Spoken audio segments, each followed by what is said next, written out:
The sky was violet, smeared with streaks of emerald clouds. The air was heavy, cloying, and eerily quiet. From the cracked soil to the skeletal trees, everything in this world screamed of despair. And yet, amidst this desolation, there was Elara, trying to understand everything that's happening. Elara wasn't a hero, not by her definition anyway.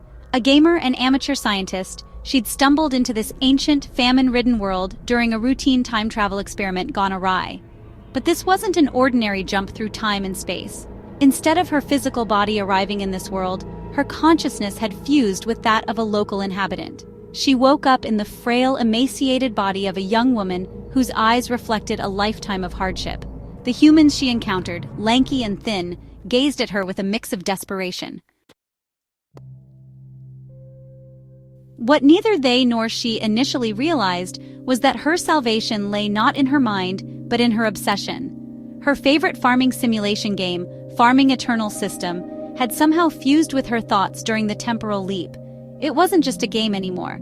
Her sprawling in-game farm existed in a dimension in her consciousness. Lush fields, blooming orchards, and well-stocked pastures. An impossible paradise amidst the famine, but one that only she could access. The first time Elara tested her newfound power, she hesitated. What if it wasn't real?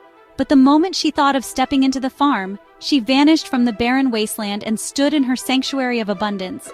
It was surreal, the golden wheat swaying in a breeze that didn't exist outside this pocket dimension, the livestock thriving as if untouched by the harshness of reality. With another thought, she harvested a basket of apples, and in the blink of an eye, they materialized in her hands in the real world. She only cautiously shared to some people because she was afraid that desperate and greedy people might harm her. Those who received her produce were cautious at first, their elongated fingers trembling as they accepted her offerings. But the taste of food, real nourishing food, broke their silence. They wept. Elara's heart clenched. This wasn't a game anymore. Over time, with the growth of her system, news of her miraculous abilities spread like wildfire. She was not afraid of the consequences of having the farming system, since it was also equipped with defense mechanisms she could use. The locals called her the provider. Villagers lined up for miles, bringing empty baskets and hollow eyes. Elara didn't just feed them, she gave them hope. With a mere thought, she summoned fresh produce, milk, bread, and even seeds to begin revitalizing their dying land. But miracles attract shadows. Zyron, a warlord who thrived on fear and hoarded the planet's dwindling resources, saw Elara's power as a threat.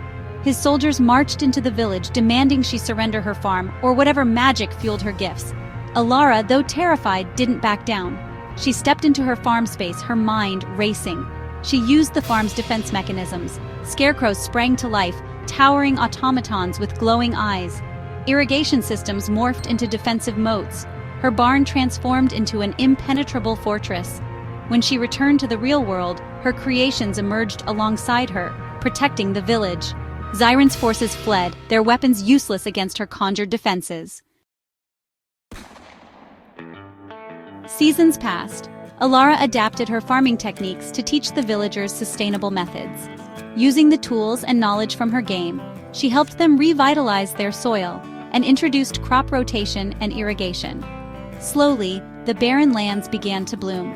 Though her farm continued to provide, the villagers grew less dependent on it as they reclaimed their agricultural heritage. Elara stayed with them for many seasons, becoming a legend in their history.